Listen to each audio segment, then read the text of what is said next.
Good evening everyone. तुम्हारा pocket कटेगा।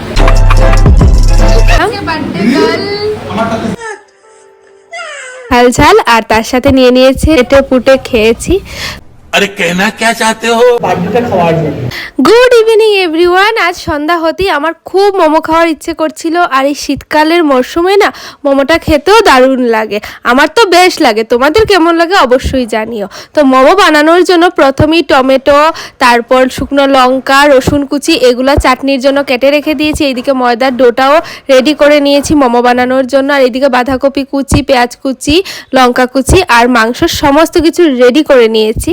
আর এইদিকে এখন কড়ার মধ্যে জল দিয়ে হাফ হাফ করে কেটে রাখা যে টমেটোগুলো ছিল সেগুলো দিয়ে দিয়েছি। দিয়ে এখানে 7-8 কোয়া রসুনও দিয়ে দিচ্ছি, তার মধ্যে দিয়ে দিচ্ছি শুকনো লাল লঙ্কা। আমি কিন্তু অনেকগুলো দিয়ে দিচ্ছি, তোমরা তোমাদের ঝাল অনুযায়ী যেরকম খাবে সেরকম দিতে পারো। হ্যাঁ, আমি কিন্তু তোমাদের সাথে রেসিপি শেয়ার করছি, আমি যেইভাবে বানাচ্ছি সেইভাবেই তোমাদের সাথে শেয়ার করছি, ঠিক আছে? তো তার মধ্যে দিয়ে দিচ্ছি এখন লবণ, দিয়ে এটাকে সিদ্ধ করার জন্য বসিয়ে দিলাম। আর এইদিকে 7-8 মিনিট যেতে না যেতেই কিন্তু টমেটো, শুকনো লঙ্কা, রসুন সমস্ত কিছু ভালোভাবে সিদ্ধ হয়ে গেছে।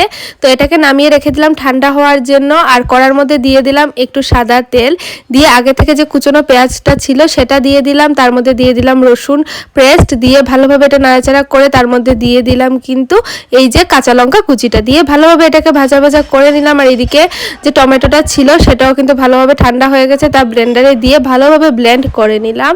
আর এইদিকে পেঁয়াজটা মানে ভাজা ভাজা হয়ে যাওয়ার পর তার মধ্যে বাঁধাকপি আর কুচনো যে চিকেনটা ছিল সেটা দিয়ে তার মধ্যে একটু লবণ দিয়ে ভালোভাবে আবার সেদ্ধ হওয়ার জন্য একটু সময় রেখে দিলাম। আর চাটনিটা করার জন্য আগে থেকেই তো টমেটোকে ব্লেন্ড করে নিয়েছিলাম। তো কড়ার মধ্যে একটু সাদা তেল দিয়ে তার মধ্যে দিয়ে দিলাম একটু রসুন কুচি, দিয়ে ভালোভাবে রসুন কুচিটা ভাজা ভাজা হয়ে যাওয়ার পর তার মধ্যে দিয়ে দিলাম পেস্ট করা যে টমেটোটা ছিল সেটা। টমেটো যে পেস্টটা থাকবে সেটা কিন্তু ছেঁকে নিলে খুব ভালো হয়, আমি আর ছেঁকে নিইনি। ছেঁকে নিলে যে চাটনিটা হয় এটা খুব স্মুথ হয় আর খেতেও ভালো লাগে, দেখতেও জিনিসটা ভালো লাগে, বাট আমি এটাকে ছেঁকে নিইনি, আজকে ডাইরেক্টই দিয়ে দিয়েছি। তারপরে এই পেস্টটাকে ভালোভাবে তেলের সাথে মিশিয়ে নিতে হবে আর একটু সময় জাল ওঠার জন্য রেখে দিতে হবে, কারণ এটা একটু গাঢ় হওয়া দরকার, নয়তো চাটনিটা খেতে বেশি ভালো লাগে না।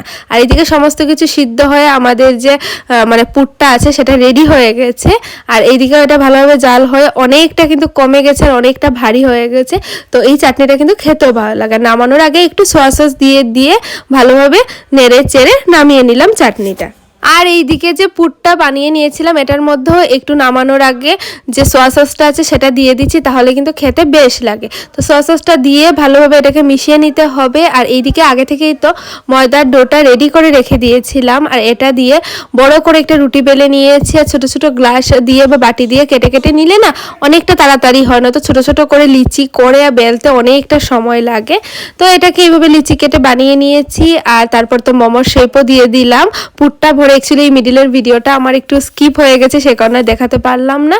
তো এই তো এটা মোমো করে নিয়েছি, তারপর স্টিমে দিয়ে দিলাম। আর এই তো আমাদের মোমো রেডি। আর মোমোর সাথে ছিল আমার ঘরে বানানো লাল চাটনি ঝাল ঝাল, আর তার সাথে নিয়ে নিয়েছিলাম একটু মিউনিস, কারণ মিউনিস দিয়ে আমার মোমোটা খেতে দারুণ লাগে।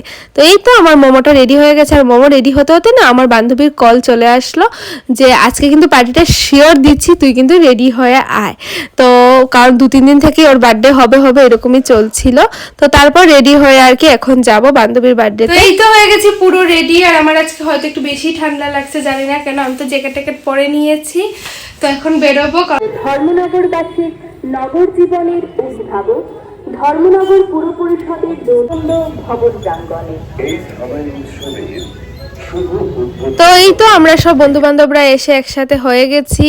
আর এখন এই রেস্টুরেন্টে আমার বান্ধবী অ্যাকচুয়ালি পার্টি দেবে, তো আমরা সবাই মিলে চলে আসলাম রেস্টুরেন্টে।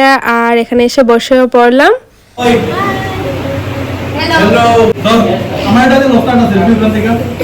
তো আমরা এসে এখানে বসা মাত্রই ফটো ভিডিও শুরু হয়ে গেল, যেটা না হলেই নয়, সবাই একসাথে হলে। আর অনেকটা দিন পরে সবাই একসাথেও হলাম।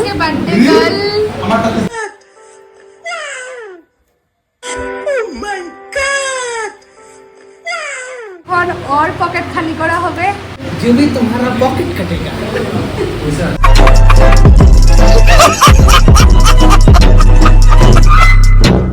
ও এসেছে কাঞ্চনপুর থেকে শুধু একবার খাওয়ার জন্য। এইভাবে আমি খুবই অসুস্থ, কিন্তু দুদিন ধরে অপেক্ষা করছি अरे कहना क्या चाहते हो? বার্থডেটা খাওয়ার জন্য, কিন্তু ওই 2 দিন ধরে খুব কন্টিনিউ, আজকে নয় কালকে এইভাবে করছে, তাও আমি মিস করি বার্থডে বলে আসতে।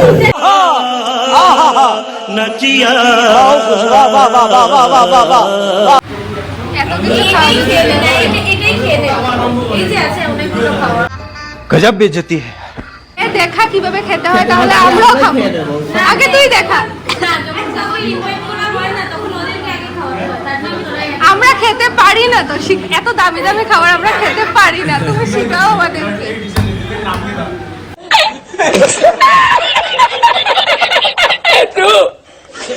এইটার নাম জয়শ্রী কিতা কইছো? হ্যাঁ কি দেখে যাবে স্যার? এটার নাম তন্দুরি চিকেন। তুই কও কিতা এটার নাম? अबे जल्दी बोल, कल सुबह पनवेल निकलना है। চিকেন।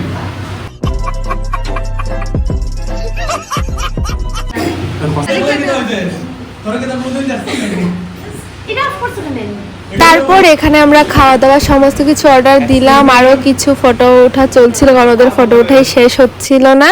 তারপরে ফাইনালি আমাদের খাবার চলে আসলো, রুটি, চিকেন কষা আর ফ্রাইড রাইস।